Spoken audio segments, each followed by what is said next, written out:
Is everybody ready? Okay. Good morning, everybody, and I'm really grateful that you've made the time this morning to be at our press conference. We are here because we want to stop the early release of dangerous criminals. We want to stop the early release of killers, rapists, paedophiles. We are very concerned that at least 6,500 rapists, killers, and paedophiles, that's the minimum number, could be released by the 2nd of September. And I'd like to start off by thanking Vicky, Carol, Sarah, Jade, Kaylee, and Marie for being here this morning. This is not an easy thing that you're doing. And I want people to hear your story. I think it's very important that when these things happen, that we focus on the victims rather than the perpetrators. So today is their day. I will just give a few remarks, and then I'm going to hand over to the ladies on the table to tell their story. And I've also got my Shadow Victims Minister, Kieran, here with me, Kieran Mullen, who can talk about some of the detail of what is going on right now. But I would like to start off by saying that we know that the situation with prisons is challenging. When we were in government, we saw the challenge. We created 14,000 new prison places. That was nowhere near enough. We had a prison building target in our manifesto. COVID derailed that program. We'd sold some prisons to get the money to build new ones, but the program, as I said, was derailed. And we also had early release, but not like this. We never had this category of prisoners being released. We never had killers, rapists, paedophiles on early release. That is what I want to stop. And I know the Prime Minister has said that he has paused this programme. It hasn't really been paused. He hasn't done anything at all to pause it. And he says that this is a quick pause. I think he said that on the Laura Kuenssberg show. That is not good enough. If Andy Burnham wants to prove that he is serious about this, he needs to revoke the commencement order. That is the simple action that I'm asking for today. It's quite clear that the Prime Minister sees that this is a problem, but I don't think he knows what to do about it. We have done the work. We know that we need to revoke the commencement order immediately. He could do that today. That would show that he was really pausing it. And then he needs to bring in emergency legislation by the 2nd of September. This can be done. We heard them, the government talk about bringing in emergency legislation for a bank holiday if we won the World Cup. They can do this, and we will be here to help them facilitate that. It does need cooperation from other parties. But I'm very, very concerned that this will be yet another thing where there are warm words, but nothing actually happens. So I am asking that you stop the release of dangerous criminals before the 2nd of September, at least 6,500 of them, that the Labour government and Prime Minister Andy Burnham should revoke the commencement order now and then work with us for emergency legislation to stop this release before the 2nd of September. I'm now going to allow the ladies to tell their story. And I think I will start on my left-hand side with Kaylee and Marie, if you're ready. Yeah, so our perpetrator was the same perpetrator. A few years ago, we went to Parliament and it was the Conservative MP that pushed through a legislation that these types of offenders and perpetrators would receive 2/3 of their sentence. So obviously when we received the news that now it's completely reverted, and it looks like these offenders will only serve 1/3, not even a half. It was just ridiculous. Absolutely, yeah. And as victims as well, we were also told this legislation could not be retrospective, so it wouldn't affect us. But now they're going back and they can do it for perpetrators retrospectively, but not for the victims. And it's just... It's heart destroying. Yeah. Absolutely destroying us as victims, knowing that when you've got that letter come through the door, you know, that there's nothing in place that we feel there's nothing in place for, these perpetrators that, have committed these serious offences. And, they say, oh, they may be on tag or something like that. Is that right? We have no idea as victims. We are scared. It's quite, we're just, it's nerve-wracking for us. I completely understand what this looks like from your perspective. We've had conversations with victims of all sorts of crimes. The grooming gang victims, for example, are also in this category. You have people commit horrific crimes, horrific sexual crimes, and they get let out early, walk past the houses of the victims. In some cases, it's basically thumbing their nose, not just at the justice system, but also at the women whose lives they have ruined. This is something that we want to stop. Do either of you want to talk about the letter that you received before I come on to Carol? Because you've got a statement that you'd like to read, don't you? Yes. Well, I actually received a phone call first to say I would receive the letter. But in the phone call, she just couldn't give me if it was definitely going to happen. There were so many unanswered questions.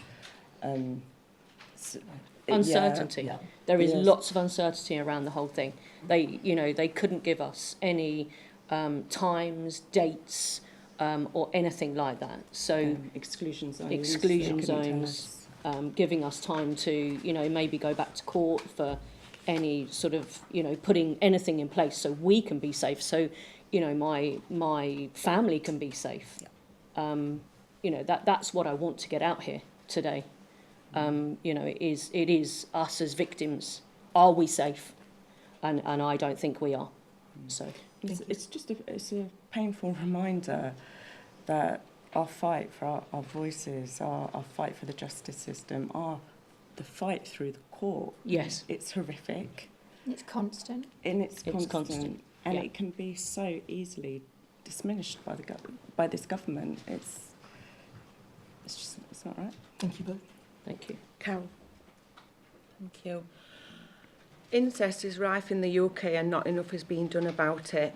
Only 2% of rape cases get to court. My dad was one of those 2%, and it took me 35 years from 1984 to 2019 to get justice.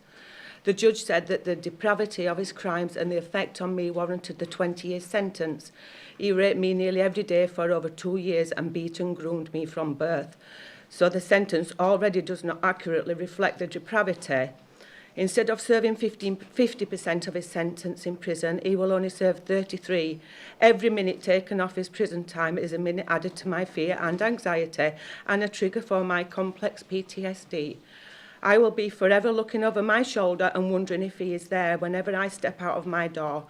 It is outrageous that the government are minimising the early release by saying it is only a small amount of time off the sentence. Would they minimise it if it was their child who had been raped by a grown man?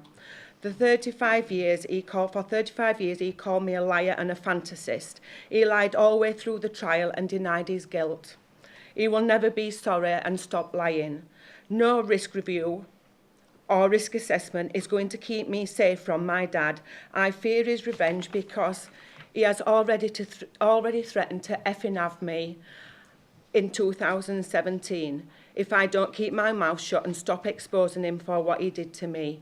He has still got his illegal guns and naked Polaroid photos he took of me, his mobile phone and computer because he did not meet the criteria for arrest because it was historical child sex abuse. He was summoned to court. I was not his only victim. He raped children outside the home and in our neighbourhood as well.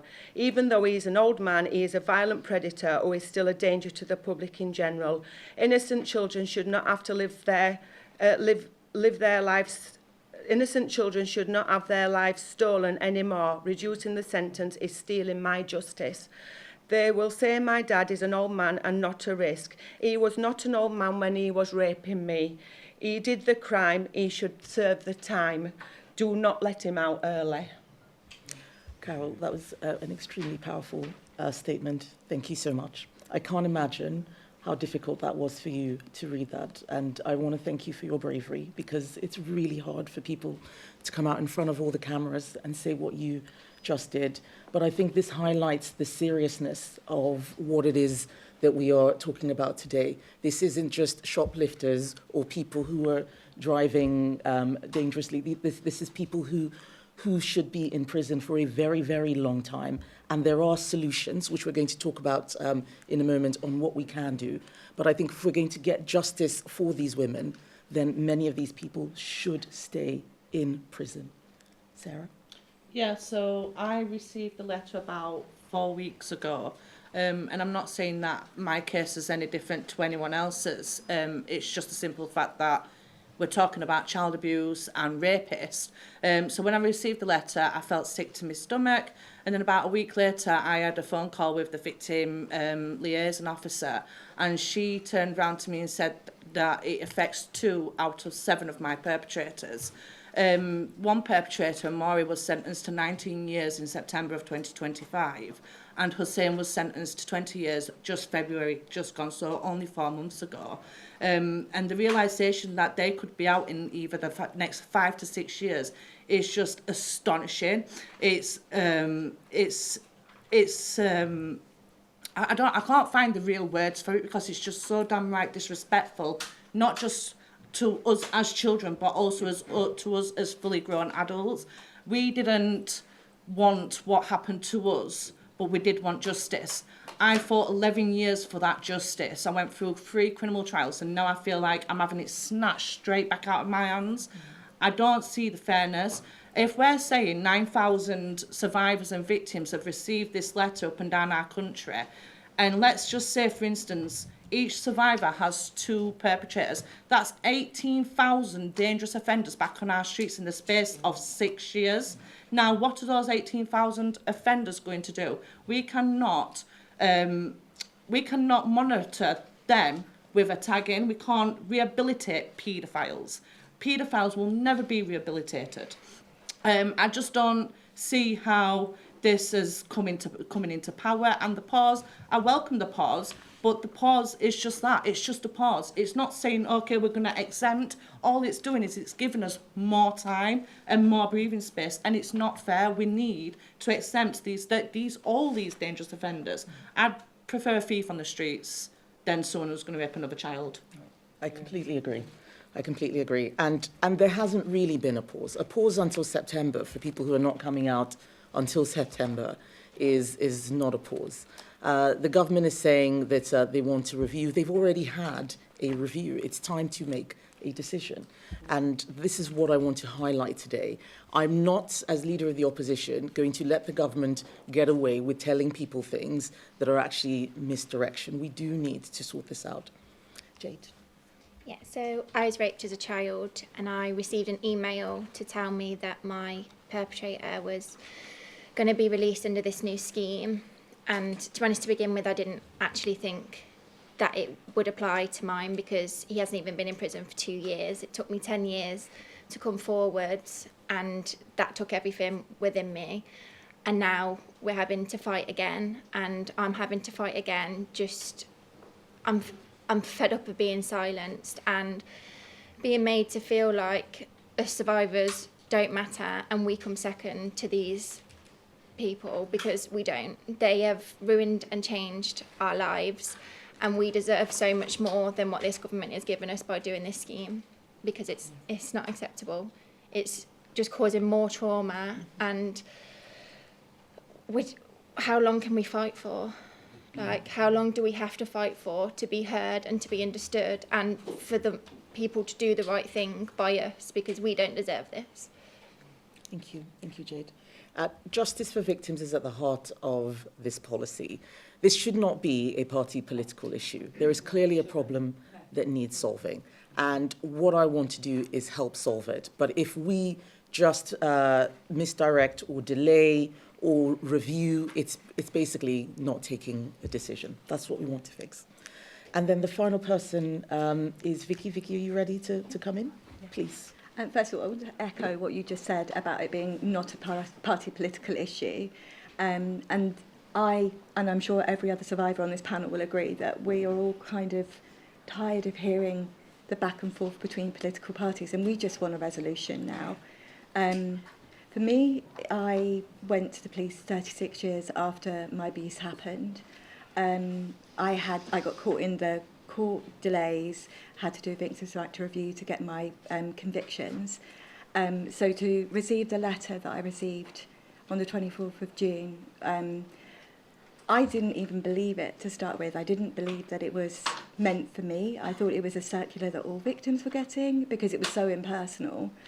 And then to find out after seeing Carol on Channel 4, that's when I realised that it wasn't just a circular. The struggle to get people prosecuted for sexual offences is huge, and I don't think anybody can fully appreciate just how much effort and time and energy goes into doing that. So to find that your abuser could potentially... It's okay. I understand. You don't need to say any more. I think we all know where you... potentially be released at 33% is so upsetting. It's an extremely distressing. It's an extremely distressing thing to think about, let alone talk about or have to experience. And that's why I want these women to know that they are not alone. This is something that is common sense. The people of the country are behind you. The British public are behind you. No one believes that this category of prisoners should be released. We know that there is a challenge with the prison system. This is not the answer. This is not the way to do it. I don't want to push you any further if you don't, but I think we all understand just how distressing and how significant this is for all of the individuals who are concerned. So I will stop this part of the press conference, and I will hand over to Kieran Mullen, who is the Shadow Prisons Minister and Shadow Minister for Victims. Thank you. Thanks, Kemi. And I first want to just give my own personal thanks to all of you for what you've done today. When we had the legislation passing in Parliament, I said to Labour MPs and all MPs, imagine how you'll feel 6 months from now if someone comes to your surgery and says that they're a victim of rape, and why did you vote to let these people out earlier? But that was an abstract idea, trying to get them to imagine people. We now know what this is in reality, thanks to all of you. And not just the people here today who've been so brave in speaking out, but other victims who aren't with us, people like Fiona Goddard who's spoken out about this, people like the widow and mother of PC Andrew Harper. It's only through their courage. Yeah. And as we've discussed, we know almost 9,000 victims of serious offences have had these letters. So when you're here today, you're speaking up on behalf of all of them. And so thank you so much for doing that. But I want to do is lay out how we've got here, because actually, fundamentally, this policy has been dishonest from the start in terms of what it actually means. And I know this is something that the victims have told me themselves in three fundamental ways. So initially, we were told that this was what's described as the earned progression model. So the argument was that people would have to earn these releases, for example, by things like attending rehabilitation courses, training, anger management, things like that. Actually, that's completely untrue. It's described as an earned progression model even now, but it's not earned. These releases are automatic. These people get out at these release points. I'm sorry, but regardless. When they're in prison, they're automatically on good behaviour. There's no children in prison. Yes. Yeah. There's no children for them to abuse in prison. So automatically, they already are on good behaviour. And they get time taken off for good behaviour. Yeah. I'm sorry for interrupting. No, at this point. Down again. They don't announce their risk in prison. How can you possibly know when it's untested, when they're not near children, whether or not they're safe? Yes, absolutely. And so, as I said, in that fundamental way, the policy has been dishonest. The second way in which it's been dishonest is that we were all told, the public, victims, that the most serious offenders would be excluded. That is the wording that the minister has used, and the ladies here have told me about the fact that they heard that and they believed that, and that's why they thought they would never be included in these schemes. But we now know, incredibly powerfully illustrated today, that is simply not true. And the third way in which the policy is fundamentally dishonest is that they have talked about it in the in relation to the short-term challenge that Kemi has talked about in relation to prison capacity, and there absolutely is a short-term challenge, but this is not a short-term fix or a short-term plan to deal with it. This is a permanent change to our justice system, which means not just the ladies that are here with us today who've got offenders in prison right now, but any future victim will also see the justice that they seek to secure from the prison system fundamentally eroded. And I think we need to raise the alarm about that and make it crystal clear that what is happening right now under the cover of a short-term challenge, which is of course real, is a permanent and long-term change to our justice system. So those are three ways in which the policy has fundamentally been dishonest. And I think now that people understand the policy, now they understand the truth, that's why we've seen the backlash and the outcry, which is completely correct. And I just want to set out, as Kemi's touched on, in terms of the legislation, where we are right now, because a pause essentially means nothing. Until the legislation is changed, these people are getting out in September, and there are two things that the government must do in order to stop that. The first thing they have to do is revoke the commencement order, which means immediately the programme is stopped. That's the true pause of the programme, but a commencement order cannot be used on a permanent basis. It must only be a temporary measure, and so they will require primary legislation to go through Parliament to ensure that this programme is changed. We're ready to help them do that. We know that legislation can be passed very quickly if there's cooperation from all parties, and we're offering that cooperation. Those are the key points that I want everyone to take away from today about how we're ready to help, about the nature of the programme in reality compared to what we were told it was going to be. And I think if you think about those two things in hand, you'll realise that the government has to go further than simply saying it's looking at it. And the final point I want to make is this is actually just building on the uncertainty that these women have already and other victims have already experienced. We're asking them to wait yet more weeks, finding out who will or won't be excluded. What they need is certainty right now that these sorts of offenders will not be released earlier. We can't carry on like this. We can't face this trauma day in, day out. Yeah. It's so tiring, and we're tired of fighting. We need this resolved, and we need it sorted now. We are exhausted. Yeah. Absolutely exhausted to our stomachs. I just feel that something needs to be done. But can I just say, for all of us to have and come sit on this panel publicly and plead with the government to change this, there's something fundamentally wrong with the situation that it's been allowed to get to this point. You're absolutely right. We live with this. You know, we basically have this for our lives. You know, PTSD for life. You know, if anybody knows what that actually means, you know, it's destroying us. It's not just us either, it's our families. Exactly. It's our loved ones that have to witness what we go through. Yeah. And again, it's just... And there's 9,000 of us. It's not just us. There's 9,000 other people in the country who've and received these survivors. letters. Yeah. How is anyone supposed to have any faith that they will get justice when this is what they do to us? And if I could just add, Sarah's mentioned before, this is just as we're about to launch inquiries into grooming gang offences in various parts of the country, where I know Sarah and other survivors who've spoken out have women approaching them saying, should I give evidence to the inquiry? Should I talk about what happened to me? And they are now fearful about doing that because they don't know if these people, these perpetrators, are going to be released onto the streets at the very moment we're asking them to be even more brave. I think that the point about future victims is also very salient, because there will be other perpetrators who think, well, it's probably worth committing a crime. I'll probably not get caught, and even if I do, I'll just serve a third of my sentence. This is the wrong message to be sending out to criminals, to violent people. It's absolutely the wrong message.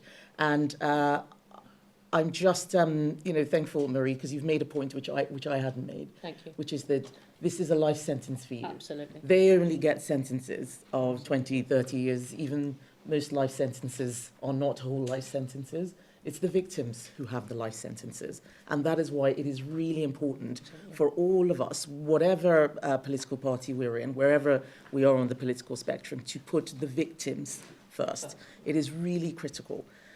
So I want to conclude just by saying that there is a way to fix this challenge. The first thing we've got to do is to revoke this commencement order. Whatever Andy Burnham says, if he does not revoke the commencement order, there is no pause. That's the thing that starts it. If it's not revoked, there is no pause. Talking about a pause or a review it's not real. What is real is revoking that commencement order. He can do that now. That doesn't require Parliament to be sitting. The next thing that he needs to do is emergency legislation by the 2nd of September. This is something that we're happy to help with. They can draft this legislation over the summer. We know that they could do it for a potential World Cup win. This can be done. And we've done it before with steel nationalisation. Parliament gets through it in a day. It needs cooperation of other parties. As the opposition, we will offer our support in order to get this passed. But there needs to be a longer-term solution. We do need to build new prison places more quickly and cheaply. This will cost money, but it also needs communities to be supportive of prisons being built around them. One of the things that did cause delays was judicial reviews of prisons not being built. If everybody says no prison near me, we won't get these built. So this is something that the public can help with. Let us build prisons to put these people in. We cannot say no to every single potential site for a prison. We have plans that we're working on how we can build more prisons quickly and cheaply. The second thing that we can do a little bit earlier is rent prison places overseas. This was something which we were doing in government. We had plans to rent prison places, just like Sweden has done with Estonia, so that we didn't have to just release these sorts of violent criminals early. We could have put them in other countries. The third thing is to remove foreign offenders to prisons in their home countries. This is very difficult. This is one of the reasons why we said we have to leave the Convention on Human Rights. That's the thing that is blocking us from doing that. This is not a light thing to do. We have set out plans on what we would do and how we would do them. We need people to serve some of their sentences in other countries. This isn't appropriate for everybody, but where appropriate, this is another thing that will help release the pressure on prison places. That is how we deal with this issue in its entirety. But just to conclude, it is absolutely essential that the sentence is commensurate with the crime. We can't have people serving short sentences for horrific crimes. This is a red line. Public safety must come first. If there are challenges, they should be government challenges, not victim challenges. Let us be the ones to bear the burden, not these women. This is what I'm asking for. We will support the government on this if they do the right thing. But simply talking about a fake pause and hoping that this goes away, it's not real and it is not fair on the victims. That is what this press conference is about.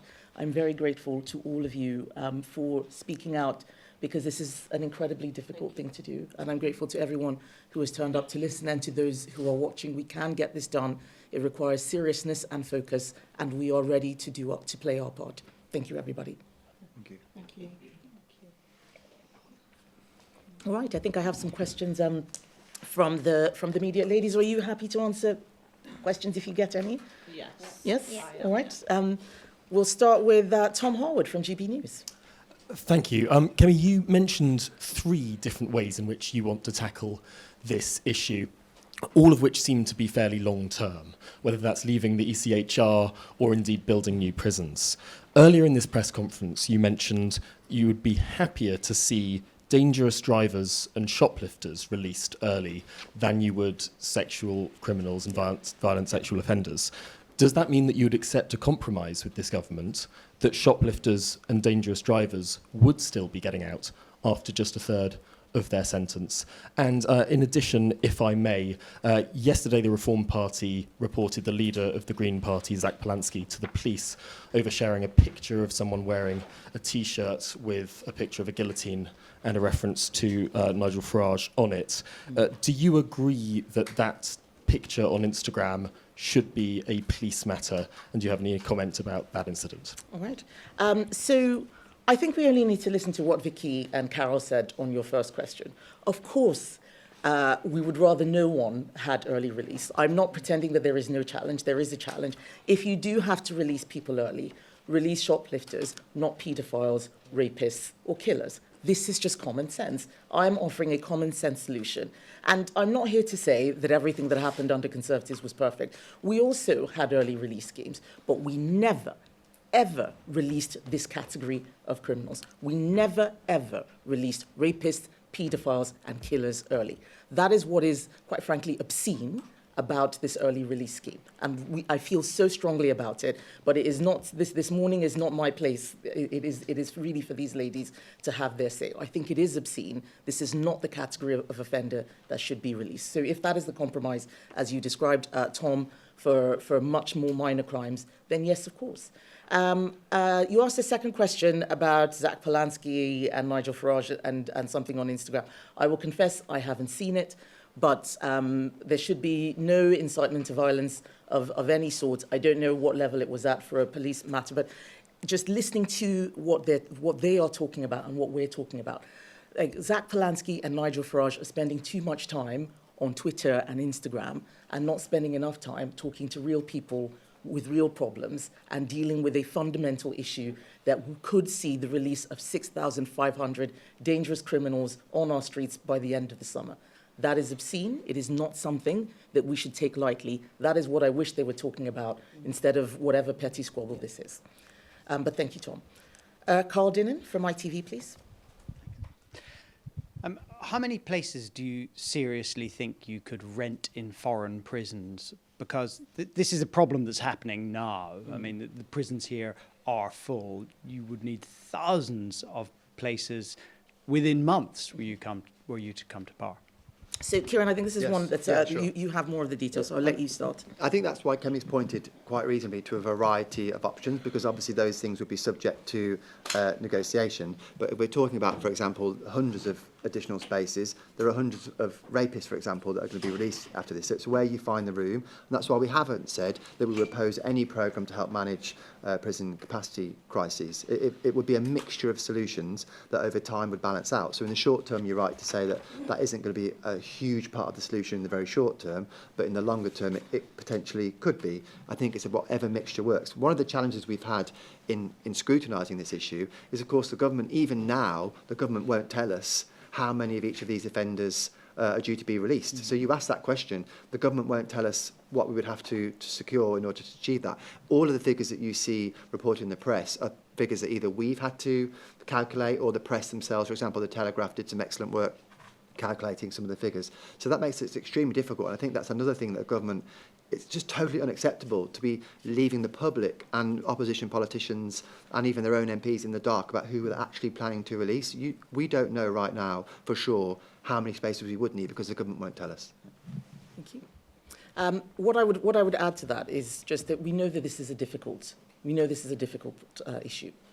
But this early release of killers, rapists, paedophiles is the worst of all options. It's the worst of all options. We can rent prison places in other countries. We can probably manage overcrowding, which is what happens when you don't release people early, better. What are we doing to support prison officers? Are we paying them more? That's probably a cheaper way, giving them more support in order to manage those difficult situations. I haven't heard the government talk about any of those things. There are ways to deal with this, but it does need heads being banged together, and let's come up with much better solutions than just releasing the people who hurt these women and just saying, well, you know, sorry, there's nothing we can do. That's not good enough at all. And can I just add to They're that? putting their problem onto us. Yeah, exactly. When we've got problems enough because of what happened to us. Exactly. This should be the government's problem, not the victim's problem. We're trying to, you know, we're trying to make, you know, little children safe, you know, because what we've been through, you know, we wouldn't want any of, you know, other little children out there to go through what we've actually been through and suffer. The problem is we'll never stop child sexual exploitation, no matter what you do, how much you try. What we can do is we can all work together to try and stamp it out as much as we can. But what message is our government sending out to survivors and victims, future survivors and victims, if they're already going to be letting dangerous offenders out early? It's not sending out the right message. If I'd have known that this was going to be the circumstances, there's no way I'd have put myself through all that trauma for my perpetrators to get a slap on the wrist. It wouldn't have been worth it. Can I also say from the offender's point of view as well, if there is no significant deterrent, that could increase the risk of offending. So allowing somebody out of prison at 33% for sexual offences, it gives the message to offenders or potential offenders that they really aren't going to be in prison for very long for doing it. Exactly. There's no deterrent. Exactly. There's 500,000 children estimated going to be raped every year as it is, and there's no deterrent if they're going to get a slap on the wrist. All right, thank you. Lucy McDade from Sky News. Yeah, hello. I'll stand up because I'm short. Thank you as well for sharing, because I feel incredibly nervous just asking a question, let alone having to listen to what you had to share publicly today. Kemi Badenoch, is this crisis in prisons one of, if not the worst failing of the Conservative government of 14 years? Because you spoke there about building thousands of new prison places. Actually, it was a net increase of 500, and that was before the coronavirus pandemic. These warnings were there. Secondly, following on from what Tom asked you about Zach Polanski, he's got more than 700,000 followers on Instagram. His excuse was that he just didn't look at the photos before he was sharing them. Is that good enough for the leader of a political party? So on the crisis in prison places, this has been a long time. This has been a long time coming. We did some things, as I said, it wasn't enough, and I'm sorry about that, but I can't fix the past. What I can do is come up with solutions for now and for tomorrow. Asking me to look at what happened, 10 years before I became an MP and so on, it's not really what my job is. It's not really what my job is now. What I do know is that even under our early release schemes, I think 10,000 prisoners over 14 years is what we released. Labour has released how many in 2 years? Well, I think it's 60,000 in this round. So 60,000 under 2 years of Labour versus 10,000 under 14 years of Conservatives. This is a scandal. And before then, I think it was about 80,000 under the last time they were in government. And the other thing I just add on the prison capacity issue, as Kemi said, we should have done more. But in the 2 years they've been in, the net number has gone down by 500. But I think what the ladies will say to us is, as you can see, we can all exchange figures and records on this. And that's because for many decades we haven't delivered in the way that we should for victims. And we can focus on that if we want to, or we can focus on the fact that we all agree that this isn't acceptable and that we want to do something differently and work together to solve it. Can I just say something on the figures? The Telegraph figures, when you're looking at the sexual offenders that we're talking about, it's less than 2,000 by the Telegraph's figures. So realistically, you have to look at logically about how much of a dent that will make in the prison population in any case, given the seriousness of their offences. Yeah. And can I pick up on that? And that's why, and the reason for that is actually because this is a long-term change that they're seeking to make. As you've said, if it was a short-term challenge, there are different ways that you can do it. It's actually because it's driven by a desire to do this on a permanent basis. Yes, exactly. And that's what we're calling out. Yes, the permanence of this policy is what makes it even worse. On your second question, I don't think either of those two party leaders takes their job seriously. We need to make sure that there is always an alternative to any government, whatever flavour of government it is. And what I actually find is that I'm the only one who's spending time talking about real issues while other people are retweeting and tweeting memes and so on. There's a place for that. I worry sometimes, even looking at Andy Burnham, that there's a lot more going on social media than there is in terms of serious policy. And an announcement is not serious policy. A plan is serious policy. I am coming up with actual plans, not just announcements, and not spending all my time online. We all enjoy our Instagram and all of the funny things that are on there. But I think if Zach Polanski and Nigel Farage spent less time on trivial things and more time on serious things, then the whole of the political system would be in a better place. Just to interrupt, this is a press conference about the early release of prisoners. It's not about what's been happening on Twitter. And I think it's offensive to the ladies that have given their time up that the press are asking questions about Absolutely. that. And I think Kemi's handled it really well, and she can't say what I can say as a guest here, but I'm offended for them. So if questions are directed in relation to Twitter spats, can they be directed outside of this room, please? People say to me many times on my Facebook that they should hang him. So that, but I don't condone hanging. So I don't want my dad's blood on my hand. I want him to serve his time that is being set. So if somebody, but yeah, I will still respect them. That is their view. But that doesn't mean they're going to go around and kill somebody because they believe that in corporal punishment. So it's not right that they should be bringing that into this conference. Thank you. I hope that is noted. Next question from Ria Chatterjee from Channel 4. Hello, I just wanted to start by saying thank you to all the women who have shared their experiences with us this morning. I know it's not an easy thing to do. So a question for Kemi Badenoch. Can you reassure the women sat next to you and all survivors and victims that you're not raising their hopes and expectations for political gain by setting out for us how you'll support them if the early release scheme goes ahead? Well, this is a very interesting question. We are not the government. It's the government that has the power. If I was in government, then absolutely I could make that commitment. But we have a Labour government with a huge majority, and this is what they're doing with their majority. They are releasing a category of prisoners, killers, rapists, and paedophiles, who have never, ever been released before. We had early release schemes. No one here is saying that we didn't, but it was not for this category of prisoners. That is the best thing we can deal with now if we want to support these women. We can stop the rapists, paedophiles who hurt them and so many other people from being let out from September. There's nothing else will provide more support to the people here than stopping that, and that is why we are here today. This is beyond politics. Like, it's so far past politics.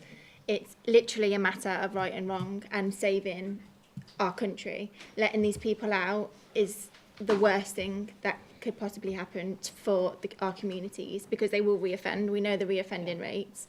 So it's so far beyond politics now. He needs to make the right decision. Yeah. And can I also say that I think people might underestimate our determination in forcing this.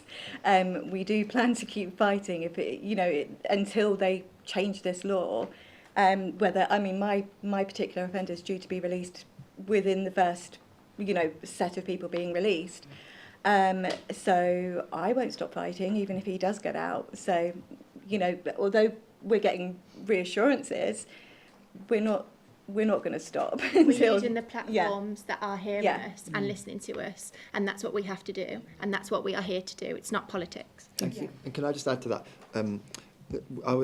I've always been clear to all of the victims that I've met that we can't make any promises on this, but I'm not going to take away from their agency to choose to campaign on it and put their emotional stress that they've gone through, if that's what they believe they want to do to try and stop this, and I'm going to do everything I can to support it. But having said that, we've been in touch with at least 2 charities that support victims in these circumstances, and I've made that offer available to the women I've met previously, and I'll do the same to additional victims we meet today. As Kemi said, we don't have the resources to support all the thousands of people that are affected. Only the government can do that. But we're at least trying to support the victims and the women here today who we know are making an enormous sacrifice in speaking out in the way they have. And I'm still in therapy 35 years after it's happened, and I'm waiting to have EMDR treatment now because they say my nervous system is steady enough to go through with it. And this has just brought me back to where I was before. So it's not my treatment back. They're not going to be having treatment. They're not going to be having therapy for the rest of their lives. This is the life sentence that it's really critical people understand. So I have a final question from Charles Hymas from The Telegraph, please, before we close. Hello, Charles Hymas from The Telegraph. If the government comes forward with the proposal for 650 rapists, child rapists and killers, and would exempt them from the scheme, would you support that? As I know you said it was a minimum, but would you support that? 650? I thought it was. I think, as we've said, Charles, we'll have to understand what the figures are, because we don't know for sure. And then I think our precedent our starting point is the earlier schemes and the exclusions that they typically included. But we'll look at the detail of any specific proposal. But as I've said, the point we want to make clear to everybody is this is a permanent change. And so whilst we might kind of agree that if it were an emergency scheme, we could perhaps agree with it, we can't let go of the fact that it's a permanent change, that they could then come back and change at some later date. So we have to be very cautious in what we agree to. And even if we agree things in the short term, that doesn't mean we won't revisit it further on to unpick the permanent changes they're making for everybody, all offenders, essentially. That includes people not going to prison at all, people getting a third for a whole range of offences on a permanent basis. That isn't the direction of travel I think the public support for all offenders. Can you give us some idea of just the categories? There's a broader point in what you said on whether we would accept that. We have already tabled amendments to stop the release, for instance, of I think it was just rapists for one of them. We tried because we've been reasonable. So we began with kind of any serious violent offender, any sexual offender, any terrorist offenders. We then compromised further during its passage in Parliament because we were desperate to stop it to some extent to focus on sexual offenders. Our opposition day debate was narrowed as well. But we will have to look at it in detail. And I don't think we can commit. The point I'm making is that we have already done quite a lot to show how we would work with the government and how to support. They voted against them. Liberal Democrats in the Commons say they support, then the ones in the Lords joined the government to vote it down. We need other parties to show their hands. What exactly are they willing to do and say? If we're going to solve this cross-party, then there needs to be some honesty. We had a motion in Parliament on this very issue, and Labour MPs did not even vote at all, which means that they are clearly uncomfortable with this. They're clearly uncomfortable with this, and they didn't want to vote against us. So if they are uncomfortable, whether that's Andy Burnham or any of his 400 MPs, then they should do the right thing, put their money where their mouths are, and help us solve this problem. Whether the specific numbers or how we do it and so on remains to be seen. We've shown our cards. What are they going to do? And that's what I'm asking them now. Simply talking about reviews, talking about pauses, it's not real. I want them to do something that is actually real, not social media clips and hope that the problem is going to go away, because it's not going to go away for these women, and we're going to keep fighting for them. Just one final point on that is that if the government's argument is that they're going to run out of spaces in November unless they introduce the scheme in its entirety, how do you respond to that point that they make about the impact that it will have on the prison system? So the category of prisoner is something that they need to look at. This is not about early release as a scheme. This is about this specific category, which we have never, ever released before. And until they come clean with the numbers, until they're very clear about the nature of the programme, we don't believe them, because we know what it was like when we were in office. We saw the difficulties, and we never, ever considered this. We never, ever considered this. So why are they doing that? I want to thank everyone for coming up to this morning. I know I need to bring proceedings to a close. I'm really glad that all of the ladies on the panel have been able to share their stories. This is an issue that is really urgent. It is imminent. We can stop it, and we hope that we will have support from other political parties and the public in general in order to stop the early release of dangerous criminals, including killers, paedophiles, and rapists. Thank you, everyone. Okay.